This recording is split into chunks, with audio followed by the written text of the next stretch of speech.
Hey everyone, Richard C. Wilson here, Family Office Club, and we're at the lunch break for our Family Office Super Summit here in New York City. 120 plus speakers on stage over 3 days. It's been an exciting event, and I want to rattle off a whole bunch of mistakes that first-time capital raisers make, for sure, and people who are new to the family office space often make. It could be that you're a CEO of a company, but it's one of the first times you're raising capital from investors or raising a lot of capital from a lot of different investors. So I want to rattle through 5 or 10 mistakes we see most often just to be helpful to those that are new to our community or going to any type of investor event. One is the people who are the least successful are outside of the room trying to shake everyone's hand asking, are you an investor? Are you an investor? First of all, when people hear that, their guard goes up and they'll say, oh, no, I'm not, and just have you go on your way because they'll come off as maybe desperate or stressed out or pushy, or you're about to pitch them something the very next second. And they want to get to know you first and trust you before they hear a pitch. The other thing is that, at least at our events, we ask every investor on stage what they're investing in, what structures they prefer, what they're allocating to right now, case studies of deals maybe they've completed recently. And if you're outside networking really hard, you're going to miss what everyone says on stage. You're not going to get smarter based on what they've said. You're not going to pick up new mental models or strategies or structures. You're also not going to know which of the investors said they're looking for, exactly what you're offering. So make sure you don't miss investors on stage saying exactly what they want. As one of the people on stage who manages over $1 billion, works with many pro athletes and 3 billionaires to manage their capital, he said, we're great to work with. If people actually listen to what we want and they bring us something related to what we said we invest in on our website and on stage, then we can be a great partner. But most people that approach him don't do that. They give him something that's a global energy deal, like a coal plant in South America, and they're focused on U.S. private equity companies that are doing 2 to 5 million EBITDA or something like that, right? So it's just an example. Some other mistakes would be to have a Yahoo or AOL email address. If you haven't invested $8 in getting a professional domain name for your business, why should somebody invest in reading the emails you send from an AOL email address? Could be overly harsh, could have an amazing deal, it just isn't developed yet, but I would take the time to get properly set up as a business. Other mistakes would be not having a one-liner, which means a very clear single sentence that says what you do, that separates you from the competition and is very attractive to the investor demographic that you're targeting. That one-liner should be dialed in to that exact demographic, meaning if you're raising capital from cardiac surgeons, it's going to sound different if you raise capital from angel investors or institutional investors or family offices. So make sure it's dialed in and make sure it's super concise. One investor on stage, he runs an investor club, a group of 50 investors have allocated millions of dollars into deals. He said he won't look at anything unless you have a one-pager. He doesn't want to go through a 44-page pitch deck to figure out what you're doing. He wants to know the strategy, your team, the potential returns, maybe the risks, and details about your process, all in a one-pager. And the best parts to create that, or best way to create that, is take your pitch deck and the best visuals of that and the most important aspects put onto your one-pager.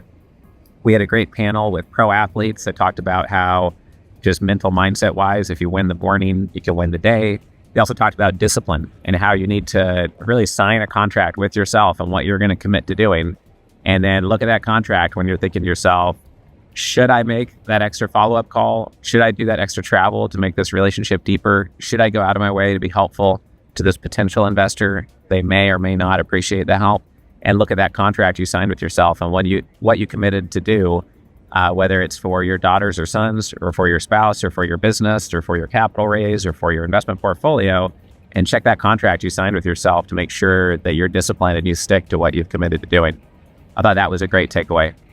The topic of trust has come up many times at this event, and one mistake is just not focusing on that. We had someone on stage who has recently been referred a $300 million allocation because of trust. He says he eats last and makes sure the investors eat first. And I thought that was important because many times I see deals structured and it's a mistake not to structure it so that you eat last and the investors eat first. That's a common mistake we see.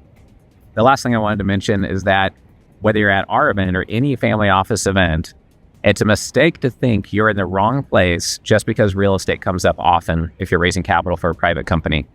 It doesn't matter if you made your money in stem cells, dry cleaners, gas stations, crypto, all of those areas that are non-real estate. When somebody has a big exit or they start making millions of dollars per year, they always, virtually always, put money into real estate. It could be 5 or 10%, could be 20, 40%. Just depends on the family, depends on the individual, but they put money into real estate and hard assets. And so it's just gravity on planet Earth. You can complain about it if you'd like, but at any family office event, unless the whole event is just focused on private equity and strictly non-real estate, there's going to be real estate coming up all the time. And even if they try to restrict it to private equity, those same families also invest in real estate. So it's just something to know about the industry and something to be aware of. The other thing that's counterintuitive about the family office space is most people that run a family office, it doesn't say, my name is Richard C. Wilson, CIO of my Wilson family office. It's not nearly that obvious. We had a centimillionaire, 100 million plus individual on stage yesterday. I did an interview with in front of everybody. It doesn't say family office in the name of his company. We have a billionaire on stage tomorrow giving a talk. It doesn't say family office in the name of his company. And we have Paul Hutchinson behind the Sound of Freedom documentary. He's saved over 6,000 children from human slavery. He has his own family office, and his name tag doesn't read that. So my point is that you might meet someone, say, oh, what do you do? And they might say, oh, I own a few car washes. You might say, oh, cool, interesting, a small business. Then maybe they own 190 car washes. Maybe they just sold 150 of them to Goldman Sachs, and they only own 3 right now, but they opened those 3 in the last 4 weeks. Right? Or they have another 20 under LOI. So you really have to be careful not reading a book by its cover, because the people who are very, very wealthy, they don't have a need to show off and have a use of puffery and making themselves look bigger than they are. If anything, they'd rather be a little bit under the radar and careful so people don't flog them with requests or follow up too much or too aggressively. They have a need to stay under the radar slightly more. Sometimes people who have less wealth are the ones who want to flaunt it the most and have a 6-inch dial on their watch on their wrist and are flashy in every way possible. Sometimes that's just people's style and they are ultra wealthy, but many ultra wealthy are very low key. So my recommendation would be to add value first to people, listen first, be a nice, kind, class act human being, be high integrity, and just be a good person. And karma comes around in the end, and people want to work with those that they like and have fun with and who are genuine and authentic and real. So I hope this helps all of you who are new to our community. I hope it helps those of you who are just getting started with raising capital or may in the future. And I hope that you're enjoying the event. If you're with us here today, we do 10 in-person investor events per year at this point. You can check that out at familyoffices.com if you're a company CEO or you're raising capital for something. Or if you're an investor, get registered with us at our portal, investorclub.com. Take care. Join the Family Office Club by visiting familyoffices.com. We look forward to seeing you at our next live event.